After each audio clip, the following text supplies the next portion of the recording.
নমস্কাৰ বন্ধু বান্ধৱীসকল, আপোনালোক সকলোকে মই মোৰ চেনেলৰ অন্য এটা ভিডিঅ'লৈ স্বাগতম জনাইছোঁ। যোৱাকেইটা ভিডিঅ'ৰ দৰে আজিৰ ভিডিঅ'টো এটা ৰেচিপি ভিডিঅ'ই হ'ব আৰু আজিৰ ৰেচিপিত আছে আনাৰসৰ জ্বলা মিঠা টক আৰু বনাবলৈ অতিকে সহজ কম বস্তু লগা যি ধৰণৰ মই সদায় ৰেচিপি আপোনালোকক দি আহিছোঁ। অতি কম বস্তুৰে বহুত সোনকালে হৈ যোৱা তেনেকুৱা এটা ৰেচিপি হয়তো, সেইবাবে ভিডিঅ'টো স্কিপ নকৰাকৈ সম্পূৰ্ণ চাব। আৰু লগতে আপোনালোকে মোক জনাব যদি আপোনালোকে মোৰ ৰেচিপি ভিডিঅ'ৰ বাহিৰে অন্য কিবা ব্লগ বা অন্য ধৰণৰ ভিডিঅ' চাব বিচাৰিছে মোৰ পৰা, তেন্তে আপোনালোকে মোক কমেণ্ট কৰি জনাব পাৰে। সেই অনুযায়ী মই আপোনালোকৰ বাবে ভিডিঅ' বনাম আৰু আপোনালোকক দিবলৈ চেষ্টা কৰিম। আহক তেন্তে দেৰি নকৰাকৈ আজিৰ ভিডিঅ'টো আৰম্ভ কৰোঁ। আনাৰসৰ টক বনাবলৈ আমাক লাগিব এনেধৰণে কাটি লোৱা আনাৰস, তাৰ লগতে লাগিব গুড় অকণমান কাটি লোৱা, আৰু লাগিব সৰিয়হ আৰু শুকান জলকীয়া, আৰু লগতে এয়া নিমখ, হালধি আৰু অকণমান চেনি। আহক তেন্তে বনাবলৈ আৰম্ভ কৰোঁ আনাৰসৰ টক। প্ৰথমতে কেৰাহীখন মই গৰম হ'বলৈ দিছোঁ আৰু কেৰাহীখন গৰম হোৱাত তাত মিঠাতেল দি দিম অকণমান, বেছিমান মানে হৈ যাব।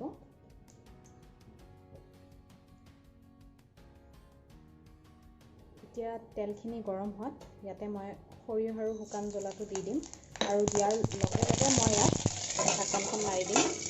দেখিছে আপোনালোকে এনেধৰণে ফুটি গৈছে, সেইবাবে লগে লগে ঢাকনখন লগাই দিব লাগিব। এতিয়া 2 মিনিট পিছত ঢাকনখন দাঙি দিম। ইয়াত দেখিছে সৰিয়হখিনি ক'লা হৈ গৈছে, একদম এনেকুৱাই হ'ব লাগিব। আৰু এনেধৰণৰ হোৱাৰ পিছত ইয়াত আনাৰসখিনি দি দিম।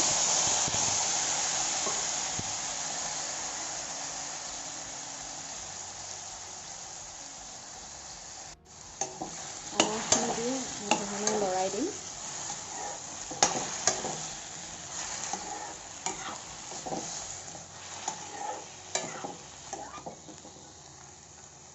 এতিয়া দেখিছে আনাৰসখিনিৰ পৰা অলপ অলপ পানী ওলাইছে, সেইকাৰণে পানীখিনি শুকোৱালৈকে আনাৰসখিনি ভাজিব লাগিব।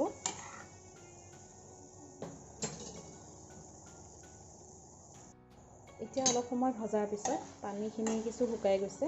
এতিয়া ইয়াতে আমি নিমখ, হালধি আৰু চেনিখিনি যোগ কৰিম।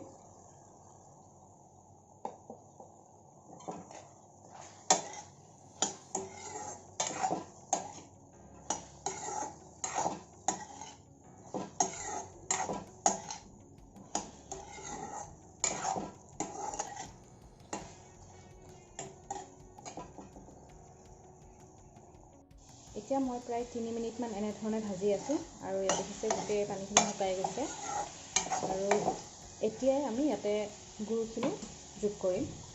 আৰু মই এয়া চেনি আৰু গুড় দুয়োটা দি পেলাই বনাইছোঁ, কিন্তু আপোনালোকে ইচ্ছা কৰিলে যদি আপোনালোকৰ ওচৰত গুড় নাই তেন্তে চেনি দিও বনাব পাৰে।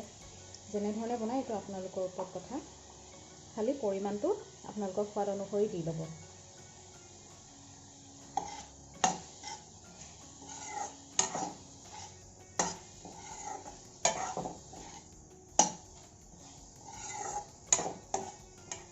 এতিয়া এইখিনি আৰু অকণমান সময় এনেধৰণে ভাজি ভাজি সিজাম।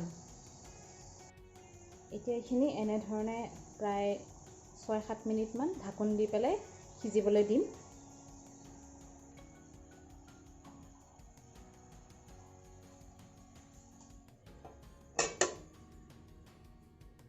এতিয়া প্ৰায় 3 মিনিটমান হৈ গ'ল আৰু এয়া দেখিছে আপোনালোকে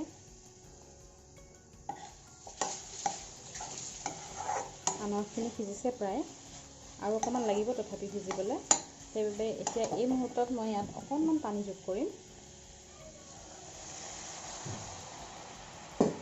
এতিয়া এইখিনি ঢাকন লগাই পেলাই আৰু অকণমান সিজিবলৈ দিম।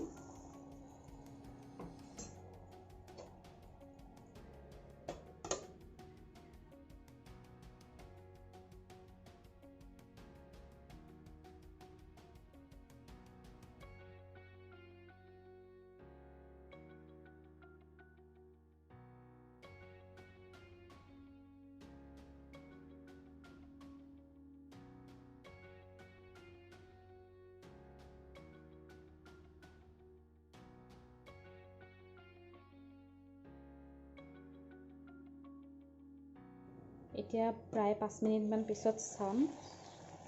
এতিয়া দেখিছে অকণমান কনচিষ্টেঞ্চিটো গোটা হৈ গৈছে আৰু কনচিষ্টেঞ্চিটো একচুৱেলি আপোনালোকৰ ওপৰত নিৰ্ভৰ কৰে, অকণমান পনীয়া ৰাখে নে গোটা ৰাখে।